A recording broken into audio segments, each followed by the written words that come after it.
All right. Hi, Marty. This is my level. I'm going to do the best I can. This is silly because microphones and things. And phones, they're the best. All right. So the first zone is down here. This is going to be the tutorial zone. So this is where the player is going to learn to jump, that they can push rocks, that there is hidden loot in bushes, and that light is important. There are no enemies in this zone. Once the player crosses over, boop, boop, boop, boop, boop, into this zone, this is where they're going to meet some enemies. The first enemy is an AI robot, and he's patrolling back and forth here. He also has his own light source, which are two little torches. So actually, I probably should not do that quite yet, but the light makes them strong. This is my way of introducing that to the player. So the player uses a sword, he beats the robot, cool. He can, charge up by the torches, great. Then he goes into the maze. So as the player is in the maze, the different robots are going to find him and come at him, and the maze is dark. And this is where the player is going to learn when they want to use their candle and when they are choosing not to. They're going to catch on that the robots like the light. So after they figure out the maze and they get through it, doot, doot, doot, doot, doot, comes out of the maze, one more guy to fight, boom, gets the recharge at the fire, he comes over to another jumping puzzle. So this jumping puzzle, the player's going to have to move some push rocks to be able to hop up to get to the loot that's at the top. Once the player gets to the top, he's going to have a robot to fight. He fights the robot, gets the loot, and a new skill. He gets the Berserk skill. Woohoo! After the player hops down, he comes over into this zone right here. This is where he's going to learn how to use the Berserk skill. These robots are sleeping, and they are triggered when player wakes them up. Player gets to learn how to Berserk. Player comes out, and now player gets to go into zone 4.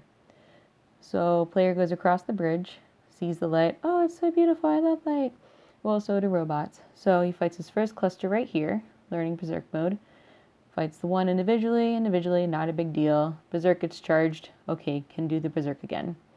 Player leaves this area, and in here I'd like it to be a little more like mazy and some enemies hidden just in this area to find loot and, I don't know, maybe break the robots and get their light, but something fun right here. All right, so zone 5, he's gonna hop up on these little ledges to get up here. Also, the player is going to be using these quartz crystals at the bottom here that are going to float and pop after 3 seconds. Well, they turn on by the light. So use your candle, wake them up, and then you can turn them off on different platforms. There will also be different quartz crystals along these platforms that you can use to make it to the top. There will be one robot on each side shooting at the player that the player can choose to go onto the platform to beat up the robot and find loot. All right, so we make it up to the top. Once we go into the cave, that's going to trigger zone 6. Zone 6 is going to be another scene where the player is going to walk through something like a maze, beat up some robots. Let's see. Yeah, there's 4 enemies lurking. Beat up the first robot in the maze, and he's going to get a bouncy ball. He's going to learn to hit the bouncy ball and watch it bounce through the maze. That's going to teach him how to use this bouncy ball. He has to go get the bouncy ball to use it again.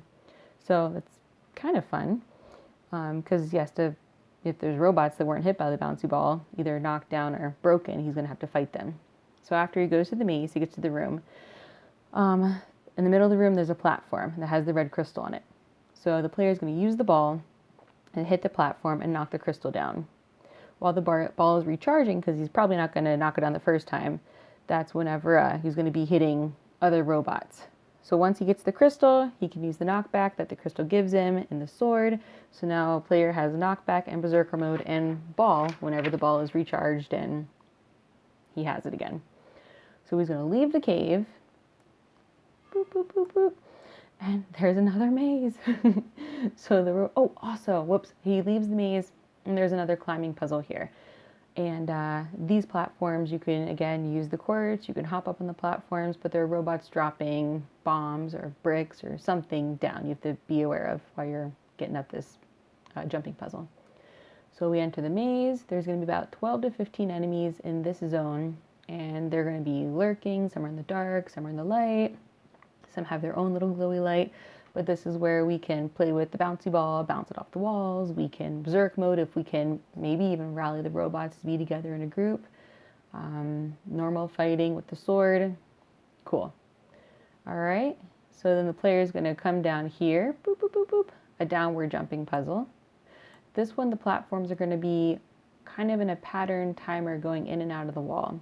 So the player will use quartz flowers again and eventually make it down the wall. This area, I would think I would like it to be another puzzle. Maybe a couple enemies to get some loot, but I think I'd like a puzzle here. So then the end with the boss fight. All right, so water reflects light, which we kind of learned over here, but I didn't say it. But the water reflects light, so we have this big water here, all these fires, lots of robots hanging out by the reflective water and the light. And pretty much, yeah, the player needs to use the bouncy ball, he needs to use knockback, he needs to use berserker mode, he needs to use sword fighting, push rocks if he needs to maybe block in robots, maybe to get across the water here. The boss is powered by light. So the player needs to use the ball to bounce around to knock out these fires, these pillars of light. Once he gets enough light to be gone, the boss will start to weaken, but the boss is going to go after the player's light. So the player will have to defeat the boss, use his candle wisely, defeat the minions. And once he does that, he gets the next crystal to put in the sword, which is the orange crystal. And the player wins, and everyone's very happy. All right, here's the zoom out version, kind of. And I will be sure to send this to you. Thank you, Marty. Bye.